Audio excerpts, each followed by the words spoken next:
Nameka ko commenter na nous intervention ya Abbé Cholé ya église catholique na radio Kapi. Makambo nyonso Abbé Cholé lobby eza makambo ba opposant bazoloba eloko sika ezate na makambo yo Abbé Cholé lobby. Malgré que Nasuka a lobby que église, nous avons une mission prophétique. Nous ne sommes pas des opposants, mais nous avons une mission prophétique que nous devons respecter. C'est pas mauvais. L'église catholique, ils ont toujours brandi cette mission prophétique. Ils parlent toujours de cette mission prophétique. Je ne sais pas ce qu'est l'église qui m'anguiste. C'est une mission prophétique. Ce qui église, église du réveil, église Moussousou, on a tout ça, confession religieuse Moussousou, la mission prophétique. À ce que je sache, la mission prophétique de l'église sur terre, c'est de gagner les âmes. Évangéliser pour gagner les âmes et les amener à Dieu. Je ne sais pas, mission prophétique, il y a l'église catholique, c'est là que définir ça. Je ne sais pas ce qui est la nini, ce qui est la contradiction, il y a autorité, je ne sais pas. Selon Abbé Cholé, ceux qui ont dit intervention il y a Abbé Cholé sur la radio Kapi ne veulent pas que la constitution soit touchée. Moi, c'est ce qui m'étonne.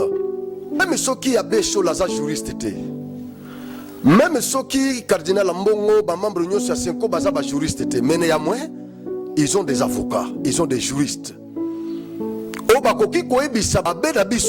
Que la révision de la constitution est constitutionnelle. Et l'Union Loba est prévu dans la constitution en vertu du principe de l'égalité. Nous l'homme crime, nous la pointe sinilek.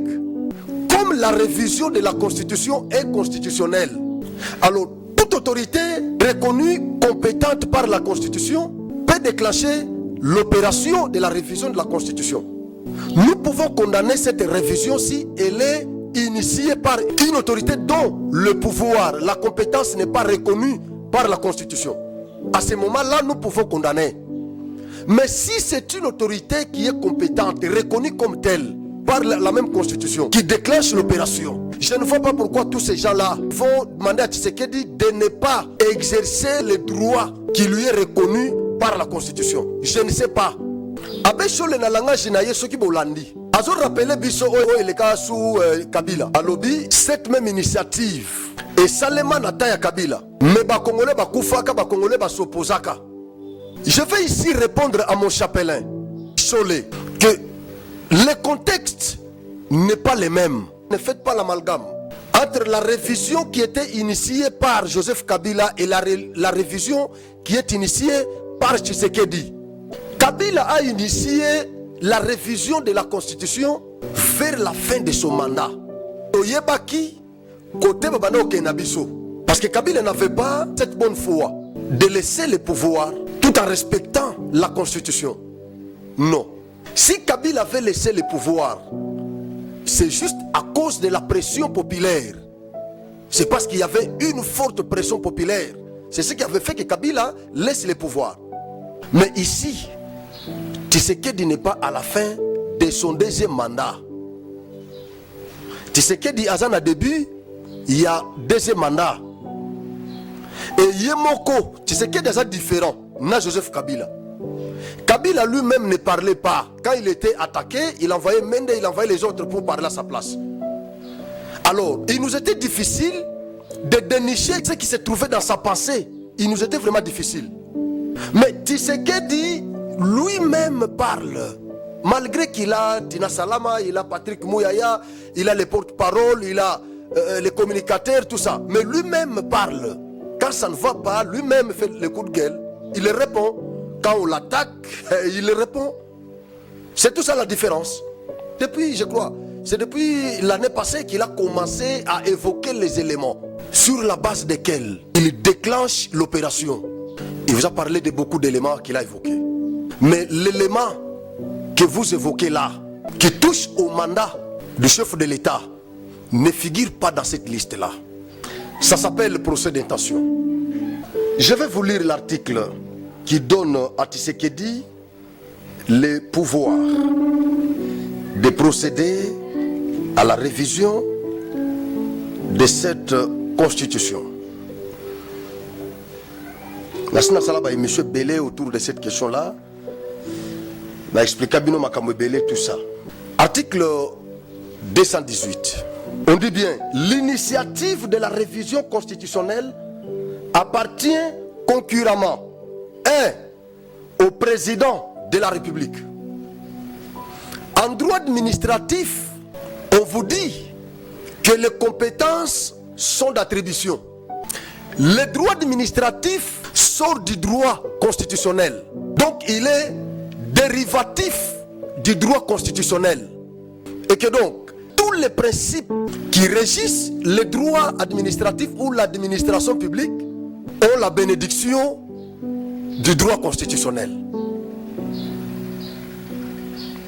Ici, on vous dit que le chef de l'État est assorti de compétences d'initier la révision de cette constitution. Abbé Cholé, un clerc catholique, qui vous dit que Tshisekedi doit écouter le peuple. Écoutez. Abbé Cholé parle de quel peuple?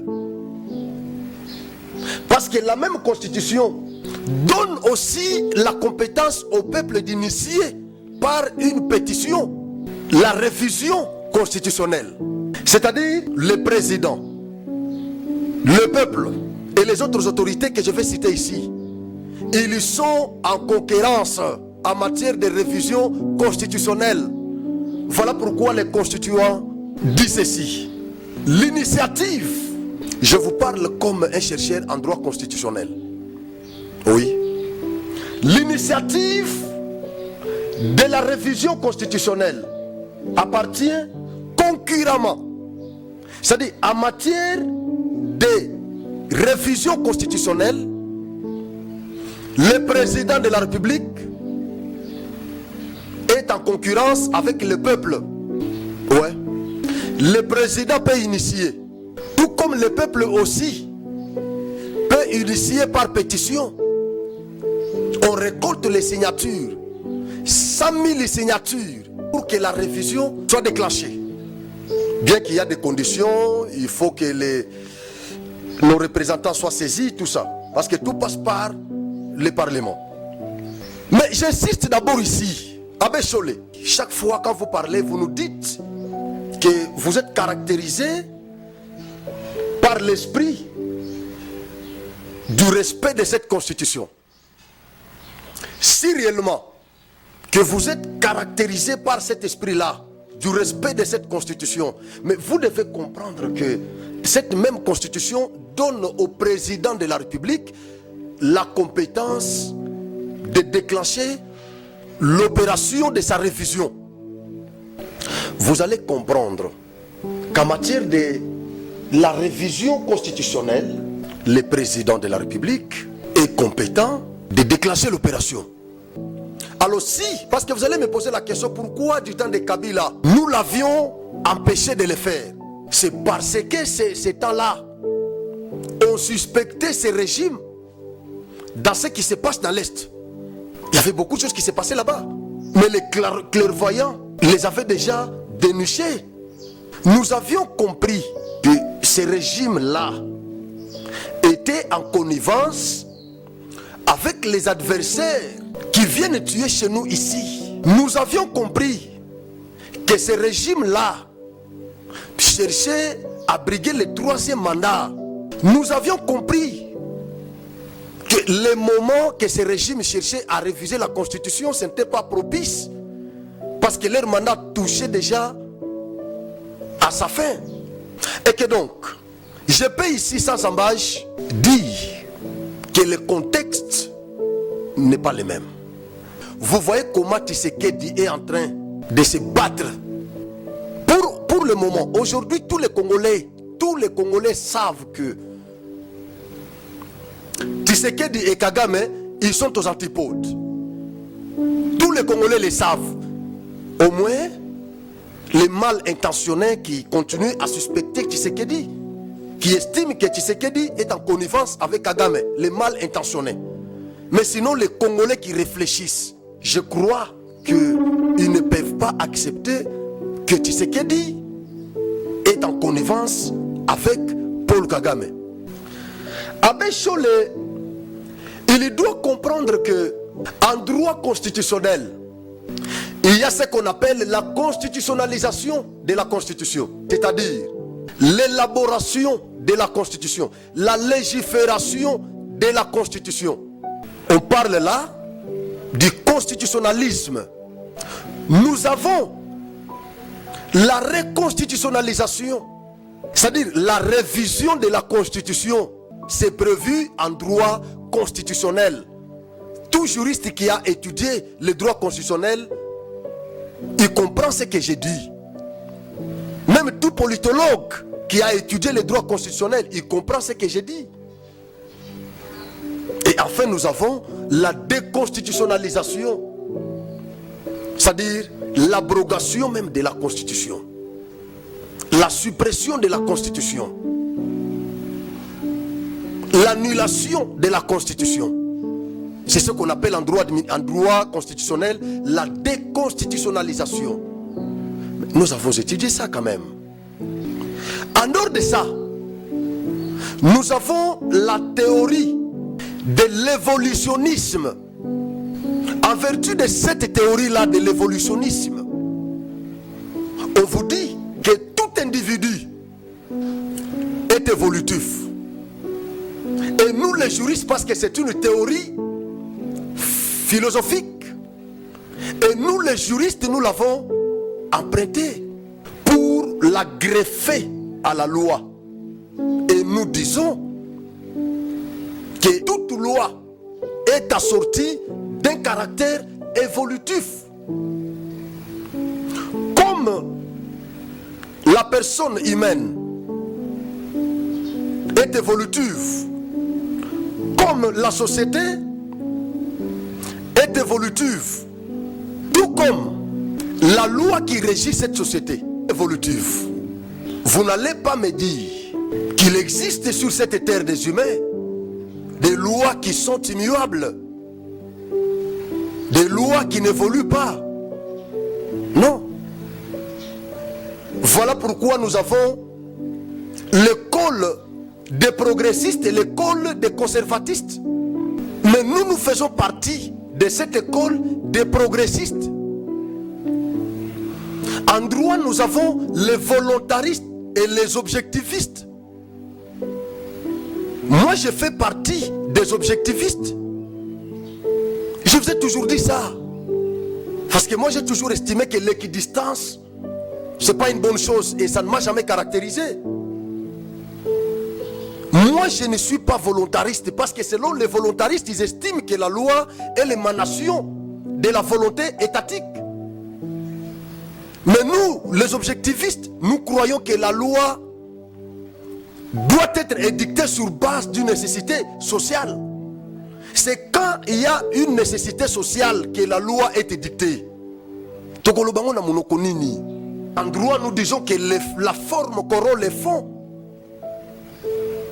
Si la forme est déjà biaisée, les autorités qui ont édicté cette constitution n'avaient pas des mandats du peuple. Parce que c'était un parlement de fait dont les membres étaient nommés par un président de transition.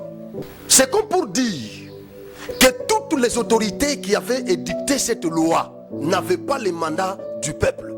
C'est ce qui fait que le fond de cette constitution soit biaisé. Nous avons un droit formaliste. Notre droit tient d'abord compte de la forme avant d'aborder les fonds. Et donc, toute loi est assortie de ces caractères-là évolutifs. En dehors des autres caractères que vous connaissez, contraignant, général et machin.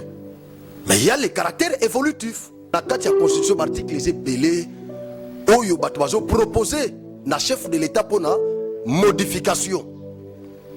Alors, si tu moni que l'article est comme belé, tu moni que le raisonnement est fondé, on peut procéder à un changement. Ça ne pose pas un problème. Je vous ai parlé ici de la théorie de Charles Darwin, l'évolutionnisme. Plus la société évolue, plus les lois régissant cette société évoluent aussi. L'évolution de la loi est tributaire de l'évolution de la société. C'est ça. Une génération ne peut pas, ça c'est selon professeur Jacques Joly, une génération ne peut pas être régie par les lois d'une autre génération.